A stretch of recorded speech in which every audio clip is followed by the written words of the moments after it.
Hello, good day sa inyong lahat. Good day, good night, kung nasan man kayo sa mundo. Bali ngayon ay August 2, 2024. Itong vlog na to para doon sa aking gallstone operation. Ayan, wala na, malinis na. Dito na lang yung peklat ko. Dito sa side, apat na yung na ano sa entry. Dito may incision. Ito na lang yung nakikita yung entry na sa laparoscopic, wala na halos makikita. So ito yung update nung exactly 1 year. Bali yesterday ako 2023 August 1 ng eksaktong operation ko. Bali 1 year na hapon exactly. So ano yung mga nangyari? Yung mga ibang nakakausap ko na na-operan sa gallstone, wala nang pinagbawal sa kanilang pagkain. Pero dapat sa atin, mga na-operahan o yung mga healthy, mag-ingat na rin sa mga kolesterol, mantika, mga alat, kasama na yung matamis, sabi nga natin. Tapos, ako, lately, parang 2 months ago, ang naging problema sa akin, parang yung sa aking bowel movement, nako-constipate ako lately. So, ang ginagawa ko na lang, kumakain ako ng mga fiber, mga pagkain na madaming fiber, ika nga, enrich sa mga fiber, parang katulad ng gulay, mga green leafy vegetables, tapos sa prutas, pineapple ba, mga fiber, saka apple, avocado, yan ang mga maganda, papaya, para yung aking bowel movement ay gumanda na. So, yun lang ang aking naging parang problema ngayon. Hindi maganda yung aking bowel movement. Pero, edi gagamutin na lang natin. Pero yung mga pain, wala akong mga pain na nararamdaman halos. Wala halos na mga pain. So, ayun. Salamat sa Diyos at binigyan pa tayo ng another chance para mabuhay. At yun nga, sabi ko nga, nung ino-operahan nga ako hinihintay ko na lang siya na makita ko. Kala ko ending na Pero siguro, may plano pa sa atin ng Diyos. Kaya patuloy lang tayong tumulong sa kapwa, mag-share. Share natin yung ang gospel. At yun, sabi ko nga, di ba, 4 na best friends ko, 2 high school, 2 college. Wala na, hindi umabot ng 60. Kaya siguro may purpose pa ang buhay natin. So, ano pang okay, iksiyan ko lang parang update lang ito So, yung mga balak magpa-opera, siyempre pag-ipunan nyo yung finances, yung mga yung pagkakagastusan, 100K, 1,000 up. Meron akong kakilala, 250,000 pesos ang nagastos. 5 years ago na yun Pero diskarte lang, yung PhilHealth, yung mga sa government, may mga tulong, ano ba yung SWA? SWA ba yun? At sa mga politiko, sa gobyerno, nakakahingi din ng tulong. PhilHealth nga. Tapos ang ginawa ko nga, di ba, public na hospital, private doctor. Kaya nakatipid sa hospital. Kaya naman kinuha ko yung private doctor para yung as kampante ko, safe tayo. Just in case may mangyari, pwede tayong mag-complain, magreklamo. Diba? Ano pa? So, ayun. Bali, may mga kakilala ko na bagong opera. Ang suggestion ko, panoorin ko mga videos ko. Parang 1, 2, 3, pang-4 na part na to So, yun, stay healthy lang.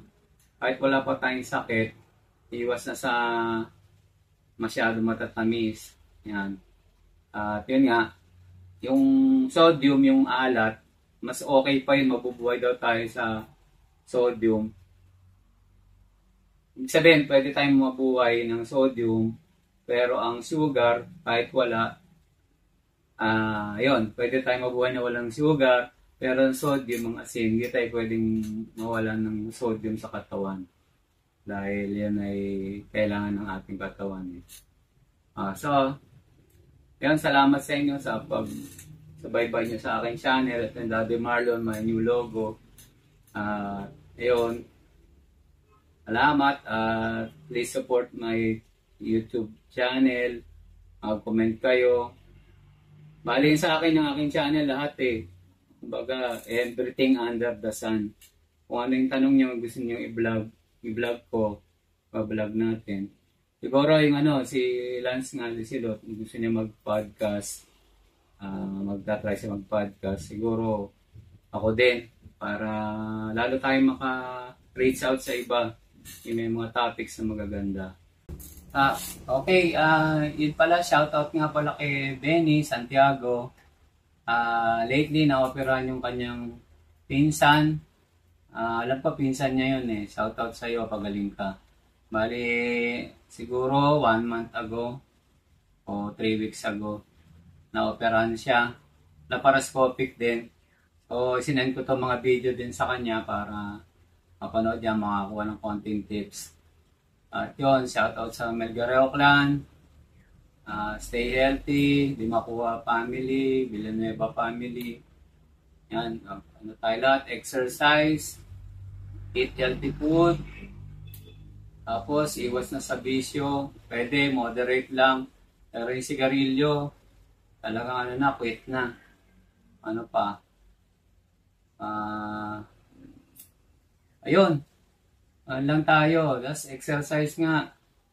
Hanggat maaari, siguro, kahit walking lang, bili sa tindahan, pasyal sa mall, lakad-lakad. Para huwag kayong paupo-upo, maglakad kayo, mag-ikot. Para exercise na din, di ba? Hindi na kailangan magbayad sa gym. Yun. Tapos yun, palagi tayo mag-pray. Hingi tayo ng guidance, ng wisdom, ng power para tayo makapagpatuloy sa buhay natin. Yun, always happy lang, always be happy. At siyempre, lahat ng tao may problema. Okay lang. Kumbaga, handlein nyo lang ng light. Kumbaga, ganun talaga ang buhay. Merong ups and down. Minsan masaya, minsan malungkot. Parte ng buhay yan eh. Doon tayo lumalakas. Pag may sakit tayo, napapalapit tayo sa Diyos. Nagiging tayo, prayful. At yun nga, pag may sakit tayo, nakakapagmuni-muni tayo na natin yung sarili natin. Ano ba yung aking mali na ginagawa, ano ba yung nagawa ko sa buhay ko, anong dapat i-correct. So, ayun. Kaya maganda rin minsan yung yung nagkakasakit tayo, yung low tayo, mababa yung ating yung ating state. Kumbaga, yung may sakit ka, yung lonely ka. Kumbaga, parang hindi araw-araw Pasko eh. Yung pagkain, pag araw-araw masarap kinakain mo, bali wala na eh, parang wala nang sarap eh. Kasi kung kumakain ka ng hindi masarap, diba, pagka may handaan, diba, masaya ka. Unlike yung parating masarap kinakain mo, wala nang dating. At saka siyempre, unhealthy din yung pag puro masarap. Ay sabi nga nila, yung katulad ng ampalaya, mapait. Pero nandun yung, yung nutrients, iba, nandun yung ibibigay sa'yo na benefits. Hindi yun sa lasa eh. Kung ano yung magandang may bibigay sa'yo. So, nga pala nga yun, apple, ang ating fruits, avocado, papaya, yung mga rich sa fiber, pineapple, mga ganyan. So, iwas na lang doon sa mga canned goods, at yung mga pagkain na may mga preservative, diba? Yung mga, alam nyo na, kung ano ba yan, tusino, yung mga ganyan. Alam nyo, nabibili sa supermarket na kailangan i-stock. Mas maganda yung fresh meat. Tsaka, ako, chicken, yung ang meat ko, chicken, hard-boiled eggs, ano pa, yun, apple nga, yung mga prutas. baboy, minimal lang ang pork meat, minimal na lang. So, ayun guys, hanggang dito na lang ha. Salamat sa panonood ulit. At yun, maging masaya tayo, keep praying, laban lang tayo sa buhay. Palaging manalangin. Salamat.